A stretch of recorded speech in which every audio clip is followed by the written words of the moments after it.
Está vendo transmissão? Sim? Então, feliz sábado também para aqueles que nos assistem, nos acompanham aí pelas redes sociais, pelo YouTube.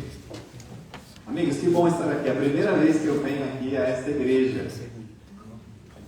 Já estive na cidade vizinha aqui, em algumas das igrejas de Valinhos, em Jundiaí, mas aqui em Vinhedo é a primeira vez. E olha, desde que eu vi a igreja, quando peguei pelo endereço ali, no Google, eu achei linda a igreja.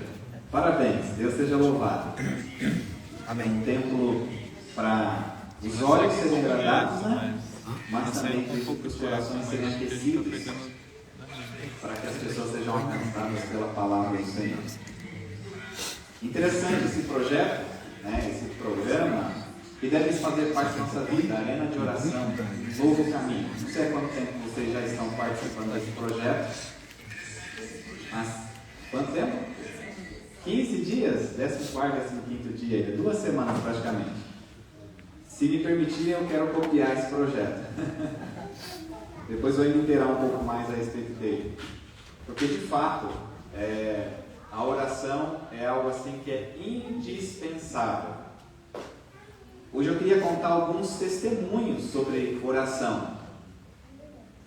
Nós temos assim, talvez, não sei você, mas eu já passei por essa experiência no passado de achar que a minha oração não passava do teto. Tem pessoas que têm essa experiência, né? E depois de um tempo de vivência cristã, na igreja, em oração, e também lendo a palavra, eu já descobri que não há nenhuma oração que deixa de ser ouvida diante do trono de Deus. Claro que há algumas condições, né, para que Deus atenda às nossas orações, mas todas elas são ouvidas. Isso não quer dizer que serão atendidas. Há uma música, inclusive, que os adoradores cantam, não me recordo agora se o segundo ou o terceiro deles, que o Fernando conta 3 experiências sobre oração. Ele diz que há orações que fazemos e Deus diz não, há orações respondidas e há também respostas de Deus a orações que nem foram feitas. Eu costumo dizer, ele leva um lema comigo, que a gratidão é a memória do coração. E quanto mais gratos a Deus nós somos, me parece que Ele derrama mais ainda bênção sobre nós e sobre nossas orações. Bom, essa é uma impressão que eu tenho na minha experiência. Gostaria que você abrisse a sua Bíblia no livro lá de Jeremias. O profeta Jeremias é um profeta que eu tenho lido e nas minhas devoções, nas minhas meditações, eu tenho buscado compreender um pouquinho mais da experiência de Jeremias. Não é o meu profeta predileto, tá? Mas entre os profetas que eu tenho estudado ao longo da minha experiência cristã, ele me chama muita atenção e obviamente eu o admiro muito. Quando estiver no céu, eu quero conhecer Jeremias entre os meus 20 primeiros profetas favoritos. O primeiro, para aqueles que eram curiosos, é Elias, tá bom? Então Elias será o primeiro. Mas com certeza Jeremias está entre eles, porque a história de Jeremias, meus amigos, ela é impressionante. Tudo que ele viveu, tudo que aconteceu com ele é incrível. Mas ele escreve aqui passagens lindas, e aqui no capítulo 33 ele escreve falando algo que Deus disse para ele. Está escrito assim, verso 3: chame por mim e eu te responderei. Eu lhe anunciarei coisas grandes e ocultas que você não conhece. Talvez na sua tradução, eu estou usando a tradução nova, a nova revista atualizada, né? A NAA, Nova Almeida Atualizada, perdão. Talvez a maioria esteja usando a revista e atualizada. Que diz o quê? Clame a mim. De que Deus está pedindo para que Jeremias fizesse? Oração. Clamar. E o convite de Deus a Jeremias de clamar é da experiência necessária para nós que nos chamamos de cristãos. Aliás, deixa-me dizer, sem oração não há cristianismo. Sem oração, não há vida cristã. Sem oração, não há família forte. Sem oração, não há igreja vibrante, igreja missionária. Sem a oração, é impossível ser habilitado por Deus para viver aqui nessa terra. Não há crescimento missionário, não há vigor missionário, não há vontade de pregar o Evangelho. Na Bíblia, de Gênesis a Apocalipse, você vai encontrar pessoas que viveram orando e tendo essa experiência com Deus e as coisas aconteceram. Lembra lá no livro de Gênesis? Abraão, seu sobrinho Ló é sequestrado, levado ao cativeiro. E Abraão começa a interceder por ele. Ele é liberto. Mais tarde, Deus avisa o mesmo Abraão de que a cidade onde esse sobrinho dele vivia seria destruída. E o que Abraão faz? Ora, ele intercede, ele clama: Senhor, será que não há 50 aí para que não haja destruição? Deus diz: não há 50, talvez 40, 30, ele vai descendo. Será que tem 10? E ele para com 10, não é? Ele para com 10 porque 10 é o mínimo. Não havia mínimas pessoas em quantidade para que Deus não destruísse a cidade. Mas pela intercessão de Abraão, Deus envia anjos para socorrer a família de Ló e extraí-los de lá, salvá-los da destruição. Foi a oração intercessora de Abraão que fez com que Deus enviasse ali. E a experiência de Jacó, que todos nós conhecemos tão bem. Jacó, depois de fugir tanto, agora decide finalmente, aos 91 anos de idade, encontrar-se com Deus. E ele está no Val do Jaboque. E ele agora começa a orar, clamar a Deus. E aquele ser misterioso aparece. E ele começa ali uma luta espiritual, uma luta física. E aquele anjo do Senhor, Ellen White fala que é o próprio Cristo, diz: eu preciso ir, eu não te deixarei ir enquanto não me abençoares. Ele briga, ele clama, ele luta com Deus, e Deus o abençoa. E ele sai dali com a vida transformada, a vida mudada, seu nome trocado. E a partir dali, Jacó, o enganador, é Israel, aquele que luta com Deus, aquele que permanece firme em oração. Ana era estéril, desprezada por sua rival, mal compreendida pelo profeta Eli, que achava que ela estava bêbada, orando lá no pátio do templo, mal entendida por seu marido, Eucana. Mas ela clama a Deus, ela ora, ela quer um filho, e ela diz que se Deus desse este filho, ela devolveria para Deus. E ela ora, e ela chora. Uma mulher desprezada, uma mulher angustiada, uma mulher com muitos traumas e preocupações, uma mulher que viveu anos da sua vida sendo humilhada dentro de casa, mas ela não desiste. E o que ela faz? Ela ora, e ela ora, e ela insiste, ela persiste em oração. E Deus lhe abre a madre, e ela concebe, e ela dedica esse único filho para Deus, para o serviço de Deus. E Samuel se torna um dos maiores, se não o maior, juiz da sua geração. Um profeta, um homem de Deus, que vive para servir a Deus. Esse mesmo profeta Samuel, em certa feita, disse: que tudo me ocorra de mal, se eu deixar de orar pelo meu povo, pelo povo de Deus, pelo povo de Israel. Que falar então do rei Ezequias? Que história tremenda! Aos 39 anos de idade, no apogeu do seu reinado, Ezequias passa agora por duas grandes tempestades, duas grandes preocupações, dois grandes problemas. O primeiro problema: estava doente, terrivelmente doente, doença incurável. Deus envia o profeta e o profeta diz assim: você vai morrer, coloca a sua casa em ordem.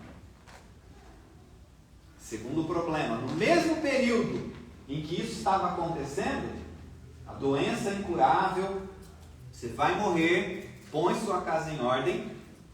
Ezequias estava vivendo o pior drama do seu reinado, porque a nação mais poderosa da terra, o exército assírio, um exército poderoso, temido, cruel, estava às suas portas.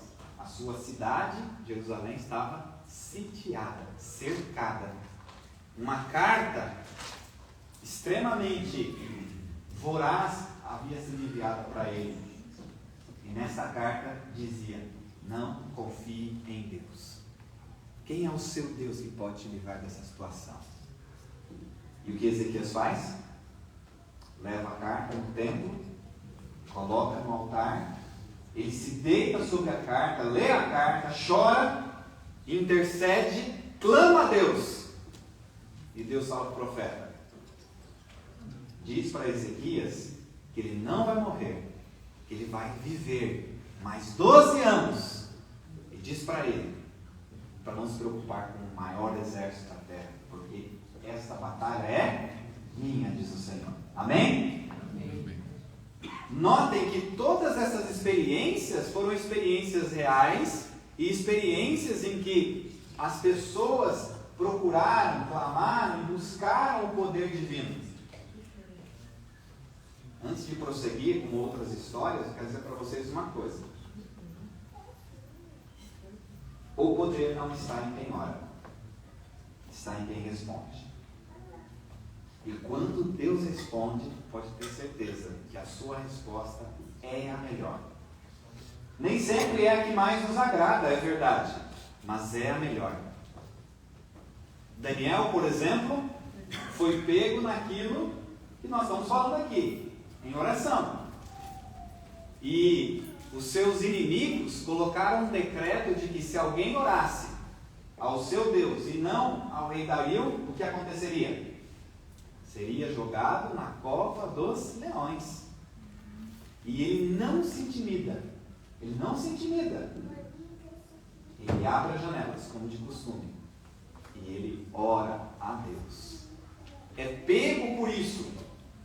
E lá, quando lançado na cova dos leões, ele ora a Deus. E Deus o livra da cova dos leões. Que impressionante! Se eu ficasse só por aqui, eu já diria para vocês o seguinte: louvado seja o nome do Senhor. Mas tem mais histórias. O mesmo Daniel ora a Deus para que o anjo Gabriel desça do céu e revele para ele as coisas que ele não havia entendido. Ele chora, ele clama, e Deus envia. E a profecia então é revelada. Neemias, um dos grandes estadistas, profeta, ele também chora. Ele também ora, porque há mais de 100 anos, a cidade de Jerusalém havia sido saqueada, sitiada, queimada, seus muros derrubados. Ele agora está ali diante de um grande desafio: reerguer os muros e a cidade. Mas com que recurso? Com que poder? Com quais pessoas podia contar? Ele então ora a Deus, e Deus envia as pessoas para lá, para que ele pudesse então reconstruir a cidade. Estava debaixo de escombros e cinzas, e a cidade reconstruída. Lídia, uma empresária, ela era de Tiatira, mas vivia na cidade de Filipos. Ela abre a sua casa para que houvesse um pequeno grupo liderado por Paulo e Barnabé. Eles agora começam a pregar, essa mulher aceita o evangelho, e a sua casa, um pequeno núcleo, um pequeno grupo, se transforma futuramente numa grande igreja. E agora a igreja de Deus é estabelecida na Europa. Que bênção, que milagre. Cornélio, soldado romano, um centurião, gentil.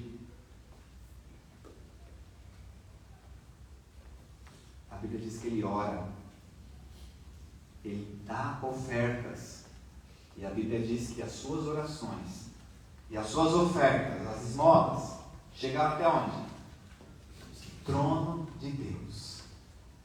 Esse homem não era nem cristão ainda, não havia sido convertido, mas ele tinha no seu coração arder pelo nome de Deus. E ele buscava a Deus à sua maneira por meio de orações. E ele moveu o céu, porque o Espírito Santo agora é enviado para ele mesmo.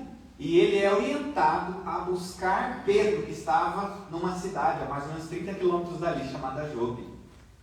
Orientado pelo Espírito Santo, Cornélio envia pessoas até Jope para chamar Pedro, para que Pedro então o instruísse acerca do que ele deveria fazer. Pedro não entende, e por causa da oração de Cornélio, Deus precisa enviar uma visão para ele, a visão do lençol. E agora então Pedro entende a não tornar comum ou impuro as pessoas, porque a visão se tratava de comida, mas tratava do preconceito religioso que ele tinha, o preconceito étnico. E Pedro vai até a cidade de Cornélio, e ele prega para Cornélio, a sua família, e todos ali em sua casa são batizados, para a honra e glória de Deus. E os gentios são alcançados, pessoas convertidas. Olha o poder da oração. Jesus Cristo ora no Jordão, a Bíblia diz que o céu se abre, uma voz é ouvida: este é meu filho amado, em quem eu me comprazo. O Espírito Santo é derramado sobre Cristo e ele é ungido para pregar o Evangelho.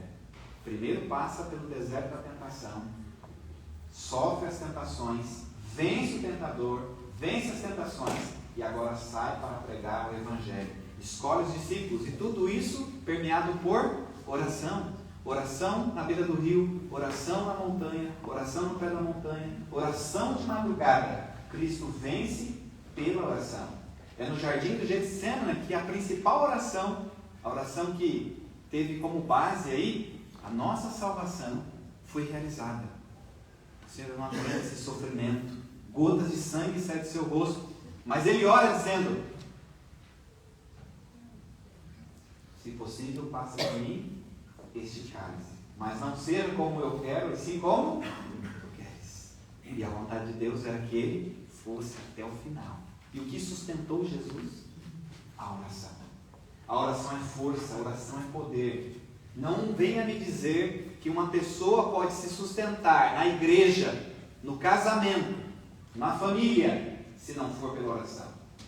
Uma igreja não cresce, ela não é animada, ela não prega a palavra, se não houver pessoas orando, intercedendo, buscando, porque o poder habilitador de Deus, ele vem, ele é derramado, mas quando nós pedimos e oramos. Por isso que a oração é necessária. Se vocês pesquisarem a história da nossa igreja, ela nasceu fruto de oração. Fruto de oração. E quando havia um interrompimento, não avançava, era por meio de orações de madrugada, orações e orações dos pioneiros, para que a mensagem de Deus fosse revelada e a igreja avançasse. Foi assim no passado, é assim no presente e será assim no futuro. Sem oração, nós não avançaremos. É por meio da oração, foi por meio da oração, que a missão da igreja se expandiu. Missionários foram enviados para o Brasil, e hoje nós temos uma das igrejas mais fortes do mundo, a Igreja Adventista aqui na América do Sul. Uma igreja que batiza 2.400 pessoas por hora. Amém? Agora eu vou perguntar uma coisa para vocês. Se tudo isso que eu disse é verdade, é verdadeiro, esses milagres, essas coisas aconteceram em pessoas e através de pessoas que buscaram a Deus em oração, por que oramos tão pouco? Quanto tempo nós gastamos em oração? Quanto tempo você e eu passamos realmente buscando a Deus em oração? Eu conheci essa igreja no início da década de 90. Eu tinha ali meus 11, 12 anos de idade. Havia passado por um grande trauma. Meu pai havia abandonado minha mãe. Estávamos sozinhos, minha mãe, o meu irmão e eu. Somos 2 irmãos apenas, eu sou o mais velho. 3 anos de diferença.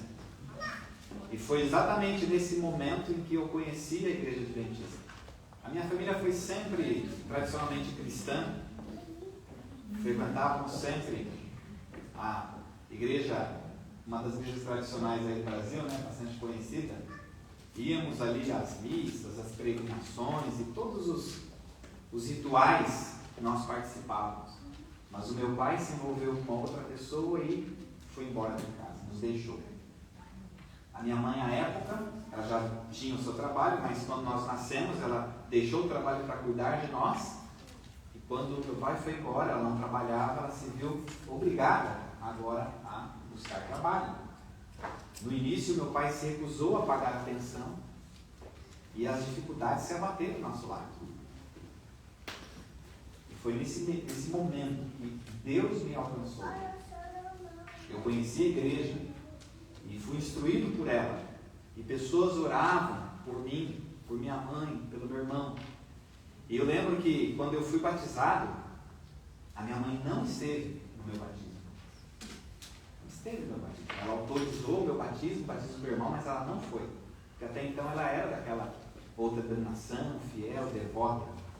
Eu lembro que eu cheguei em casa no domingo à noite, feliz e contente, né, por ter sido batizado, mas triste porque a minha mãe não tinha ido lá.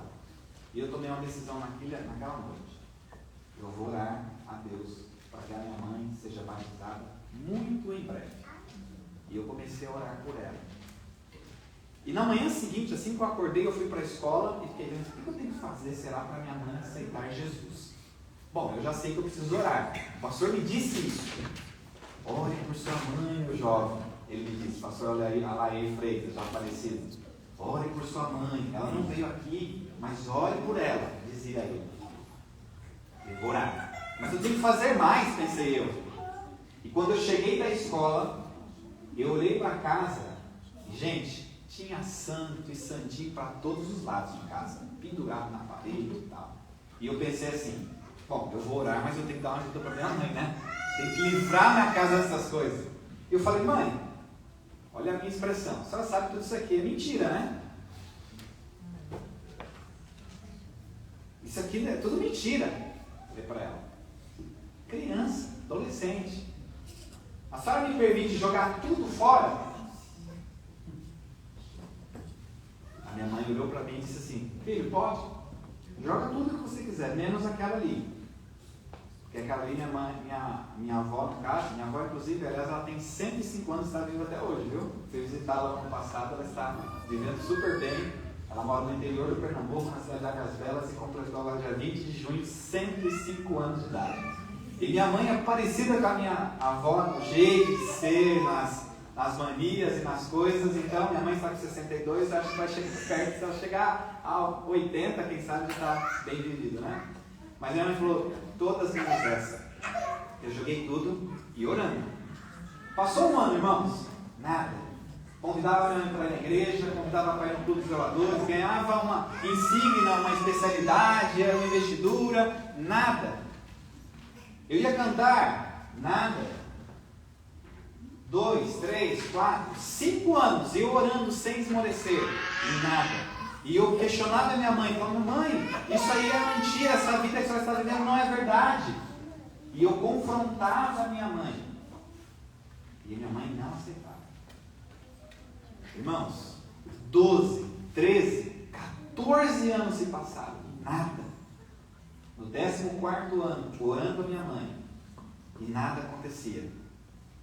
Naquela ocasião, eu já tinha levado mais de 20 pessoas para o batismo.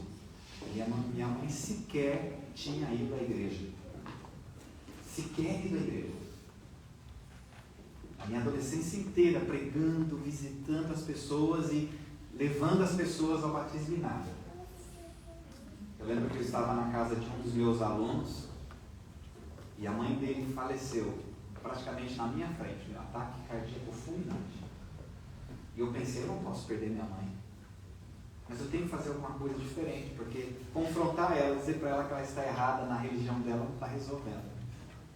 E eu vi o sofrimento dos meus amigos que perderam a mãe, e eu mudei de estratégia. Além de orar, eu comecei agora a amar a minha mãe do jeito que ela era. Aceitar os seus defeitos, as suas qualidades, aceitar o jeito que ela era. E simplesmente demonstrar amor, respeito, carinho, mais do que eu já fazia. Mas agora eu precisava fazer algo diferente. E eu comecei a fazer isso.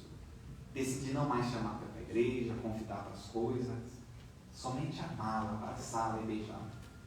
E uma curiosidade, a minha mãe não gosta muito desse negócio de abraço e beijo, tá bom? Mas hoje eu consigo, facilmente. Mas quando eu cheguei, do dia que essa minha amiga faleceu, eu fui dar o primeiro abraço na minha mãe, o primeiro beijo, depois de muitos anos. A minha mãe é uma mulher de rotinas. Eu sabia que no horário que eu ia chegar em casa, ou ela estaria saindo ou retornando de comprar pão de tarde para tomar o seu café da tarde. E eu pensei, se eu estiver chegando e ela estiver saindo, eu já dou um abraço e falo, mãe, eu te amo, e já entro para casa, né? Olha que coisa estranha, né? Falar isso para vocês, né? Parece fácil isso, né? Mas pensa para uma mulher que sofreu maus tratos do marido desde o casamento, foi abandonada por ele. Meu pai era alcoólatra e ele espancava a minha mãe. E quando criança, eu cansei de ver a minha mãe com o olho roxo, uma orelha rasgada ou coisas do tipo. Não era fácil para ela dizer isso. E eu entendia minha mãe. Eu entendia minha mãe e até hoje eu entendo. Ela nunca recebeu amor de verdade. Nunca recebeu isso, nem dos pais dela. A cultura era assim. E eu entendia, mas eu precisava fazer a diferença. Não apenas orar, mas amar.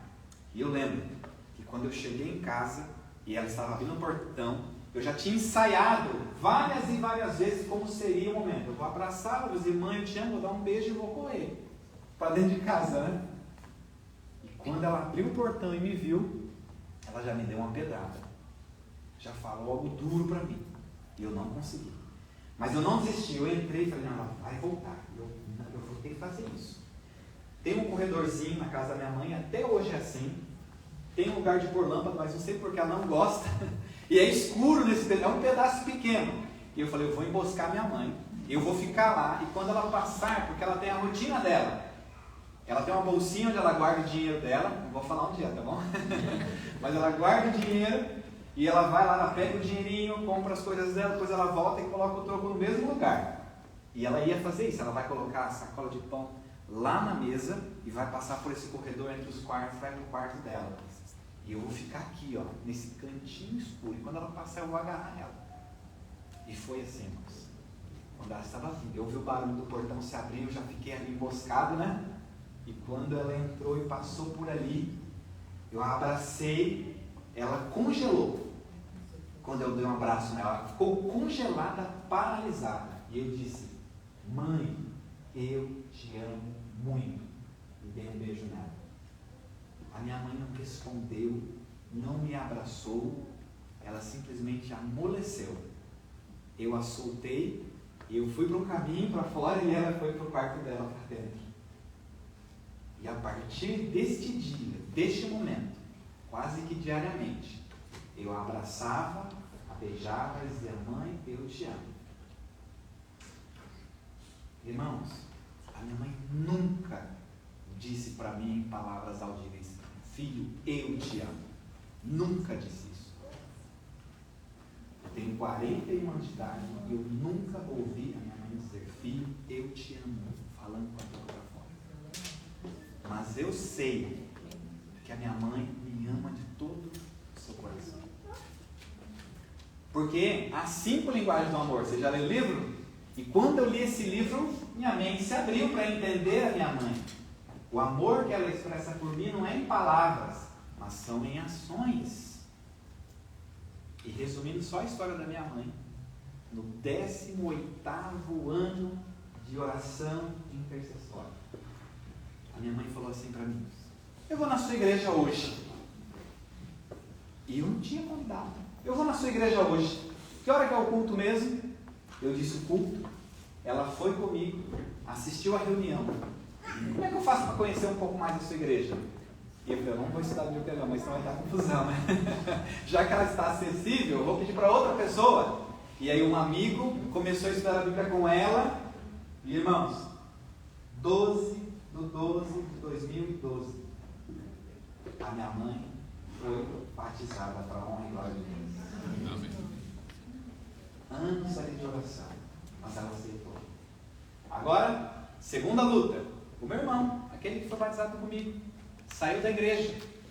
Minha mãe e eu começamos a orar por ele, né? Ela ia em outra denominação à época, mas nós começamos a orar e orar. E para nós não tomarmos muito tempo, pela oração, meu irmão está vivo até hoje. Meu irmão passou 10 anos da sua vida preso. Ele foi preso 3 vezes.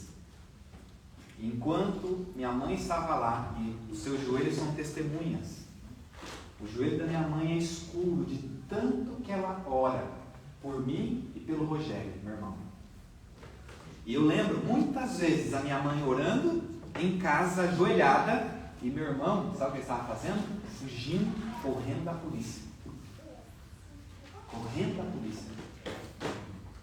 O meu irmão traficou e foi assim um dos líderes do tráfico no bairro durante alguns anos.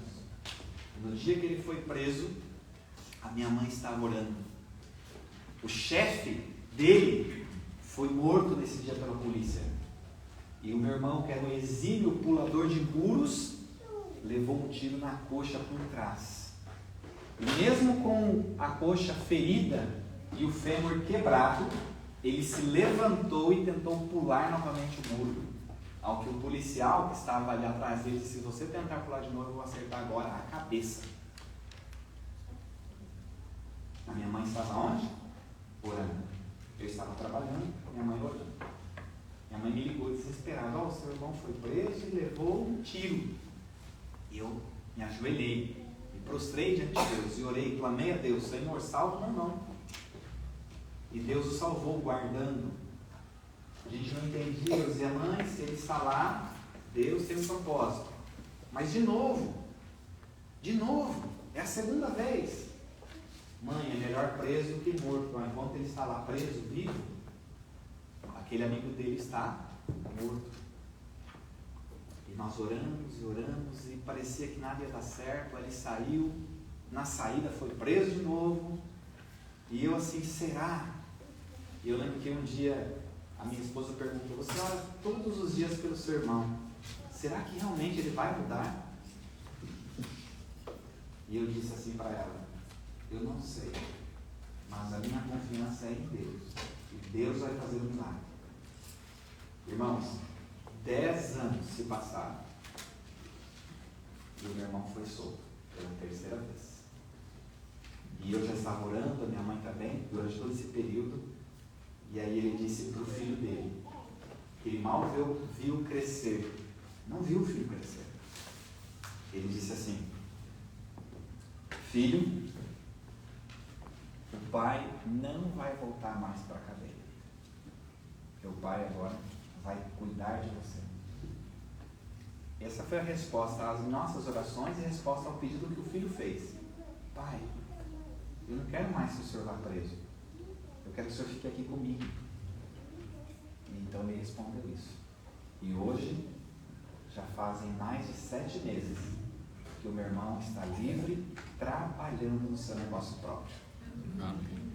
Resposta de oração. Sabe por que eu oro e eu confio em Deus nas orações? Porque eu já vi milagres acontecerem na minha casa e com a minha família. Poderia contar experiências da Dani, que a Márcia conhece bem, né? É a analista dela.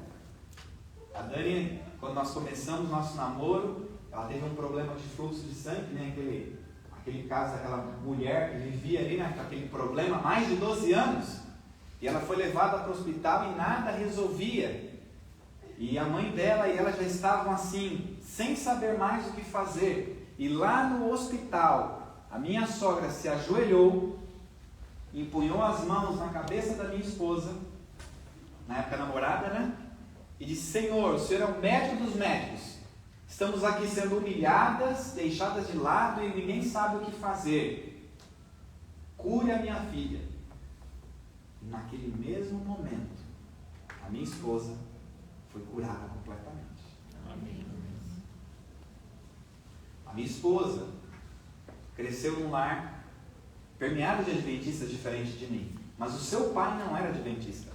E a maior dificuldade na casa dela era que a mãe devolvia o dízimo fielmente. E o pai não. E ele tinha uma revolta porque ela dava o dízimo e dava oferta fielmente. Chegou um momento em que não havia comida e nem gás em casa.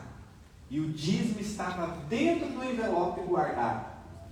O marido chega bravo, nervoso e diz: olha, minha sogra chama Ivonete. Ivonete, você quer que as suas filhas passem fome hoje?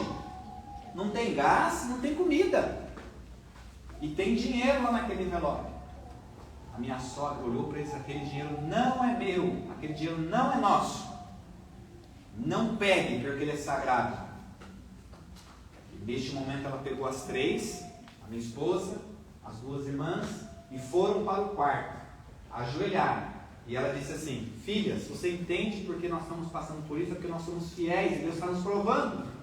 Mas olha aqui comigo. E quando elas começaram a orar, uma chuva muito forte caiu. E ela clama a Deus e pede. De repente, irmãos, depois da oração, uma buzina, a chuva caindo, a buzina toca, e lá na frente um carro. Era um irmão adventista, de uma outra igreja do outro lado da cidade, que vez ou outra trazia uma cesta básica para o irmão da minha sogra. Ele nunca tinha ido na casa da minha sogra, ele não conhecia o endereço da casa da minha sogra, mas ele parou em frente e ele disse assim: olha, a senhora é irmão do José? Sim, sou. Hoje eu vim trazer uma cesta, mas não para ele, mas para a senhora aceita? E junto da cesta eu também trouxe esse dinheiro. E eu vou dizer para a senhora, eu não sei porque eu estou fazendo isso, mas Deus mandou eu vir aqui fazer isso. A senhora precisa? A senhora quer? A minha sogra na chuva caindo e ela chorando. E as meninas lá dentro vendo este milagre acontecer. Oração. Eu creio na oração. Eu creio na oração. A oração é poderosa. Quanto mais você e eu orarmos, mais bênçãos e milagres nós veremos acontecer. Vou confessar uma coisa para vocês. Eu oro pouco. E é por isso que eu vejo poucas coisas acontecerem na minha vida. Agora imagine se eu orasse mais. Se eu buscasse mais a Deus. Quanto mais poderia acontecer. Nós oramos pouco. Por isso nós oramos pouco. Nós oramos pouco, por isso poucas coisas acontecem. Quanto mais experiência de oração nós tivermos, mais nós vamos ver a ação de Deus na nossa vida. Por isso, por que orar? Porque a oração é o respirar da alma. Nós não passamos, quiçá, 5, 10 minutos sem respirarmos. É essencial para a biologia humana a respiração. Agora, para a biologia espiritual, eu direi a mesma coisa. É importante, é indispensável uma prática, uma vida de oração. Para que a sua igreja, para que a sua família, para que a sua casa seja robusta, fortalecida, firme e não caia diante das tentações, diante das tribulações, diante de tantas outras calamidades que serão nos apresentadas. Eu e você precisamos recorrer ao maior remédio, a onipotência de Deus e a sua resposta, que vem por meio da oração. Amigos, eu preciso insistir em orar, buscar a oração, sempre, sempre, sempre. Há muitos motivos, e eu já ilustrei alguns aqui para vocês, mas pensa no evangelismo. Você não consegue evangelizar se você não orar antes. Pensa numa igreja, ela não pode se manter em pé se os membros não orarem. Como disse ao início, sem oração é impossível a prática de um cristianismo genuíno. Sem oração é impossível uma igreja se manter. Sem oração é impossível o evangelismo avançar, as missões avançarem. O segredo de uma saúde de uma igreja forte são joelho no chão, oração, bolso aberto, doação, pés enviados para socorrer e pregar, e mãos habilidosas, generosas para ajudar. Joelhos, bolso, pés e mãos são coisas indispensáveis para que você e eu prossigamos, para que a igreja permaneça, para que a igreja cresça, para que ela vença o maligno. A oração é indispensável. Quantas e quantas outras histórias eu poderia contar para vocês, mas eu quero finalizar com a história de uma viúva. Muitos de nós oramos por algum tempo, né? Eu disse para vocês que eu orei pela minha mãe por pelo menos 18 anos. O meu irmão agora são 10, 11 anos orando por ele. E eu não vou desistir. Não vou desistir. Olha essa história. Abra sua Bíblia em Lucas capítulo 18. Eu quero encerrar com ela. Lucas capítulo 18. Aqui em Lucas capítulo 18, nós vamos encontrar uma história incrível. Jesus então conta uma parábola. Aqui está a parábola do juiz iníquo.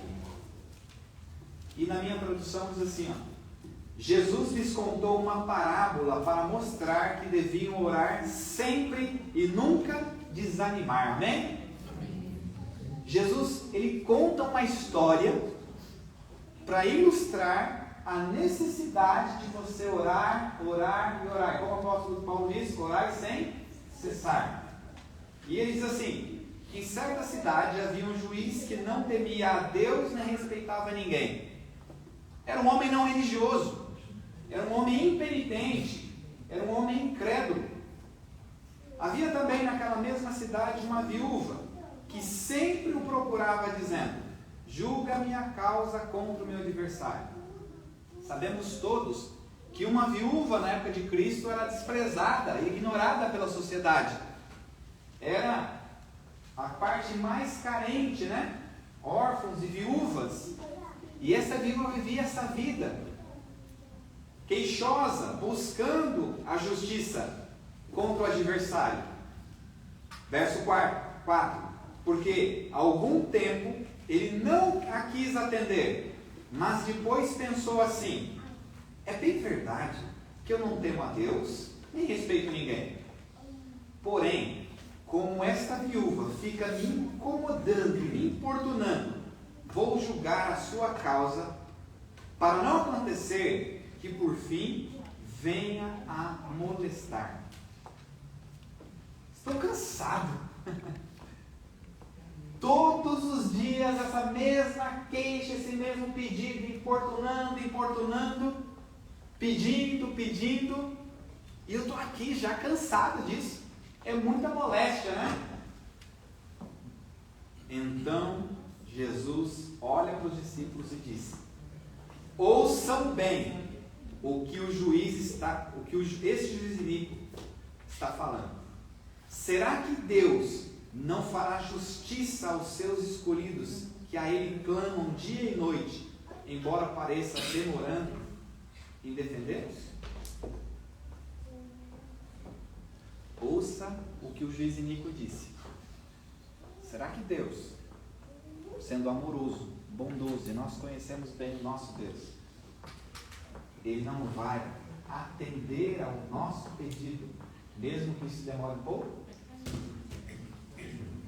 Digo a vocês que depressa lhes fará justiça. Amém? Amém. E aí Jesus termina com uma pergunta: contudo, quando vier o Filho do Homem, achará porventura fé na terra? E aqui está um dos elementos que se encaixam à oração. E este é a fé.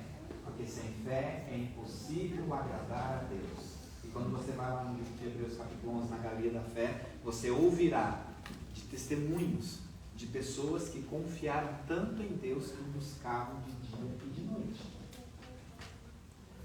Ao se despedir dos discípulos, lá no Evangelho de João, capítulo 14, versículos 13 e 14, Jesus olha para os discípulos e diz para os discípulos uma coisa muito importante. Jesus olha para eles e diz o seguinte: e tudo o que vocês pedirem em meu nome, isso farei, a fim de que o Pai seja glorificado no Filho. Se me pedirem alguma coisa em meu nome, eu o farei. O que você deseja receber de Deus hoje? O que você deseja receber para a sua casa hoje? Deus está disposto a dar, se você o buscar em oração. Quero convidar a igreja de Vinhedo a se colocar em pé, a se colocar ajoelhado, e seja onde estiver, esteja onde estiver, estejam clamando, estejam buscando a Deus, porque se você orar, Deus vai te ouvir, Deus vai te responder, Ele vai te atender, e as demandas do seu coração serão sim respondidas.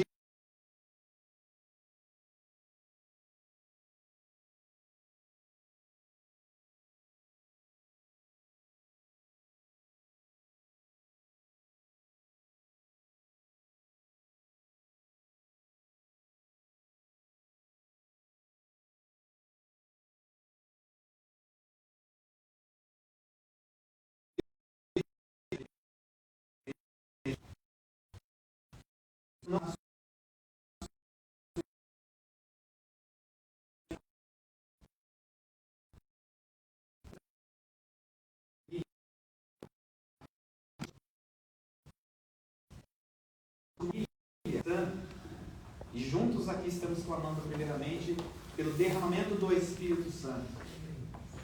Por 10 dias no cenáculo os discípulos oraram. E depois de 10 dias orando, buscando, clamando, o Senhor derramou o Espírito sobre eles. E olha que começo promissor da pregação do Evangelho. Estamos nós aqui, 2022, clamando e orando para que o Espírito Santo seja derramado também sobre nós. Para que esta cidade, este estado, este país e o nosso mundo seja inundado com a verdade presente. De que Cristo muito em breve voltará. De que o sábado é o dia de descanso. Que os 10 mandamentos são ainda vigorantes. De que há verdades incontestáveis na tua palavra, que precisam ser reveladas ao mundo. E mais do que isso, o amor de Cristo, que nos constrange, será pregado para que todos recebam testemunho de que o Senhor um dia morreu na cruz e convida a todos a aceitarem esse sacrifício para serem salvos. Não podemos, por nós mesmos, por causa da nossa incapacidade, por conta da nossa pecaminosidade, as nossas deficiências e preconceitos, levar essa mensagem a toda a cidade de Rio, a todo o estado de São Paulo, a todo o Brasil, a todo o mundo. Mas é por meio da oração, suplicando do Espírito Santo, que o Senhor fará esse milagre acontecer. E quem sabe, nos nossos dias, os nossos olhos contemplarão e verão a Deus vindo nas nuvens do céu, na pessoa de Jesus Cristo, para buscar e salvar todos aqueles que creram no seu nome. Sejamos nós achados entre estes, nós e a nossa família. Abençoa-nos, protege-nos e nos ajuda a te buscar mais em oração. É o que eu te peço, em nome de Jesus. Amém. Amém. Que Deus abençoe a todos.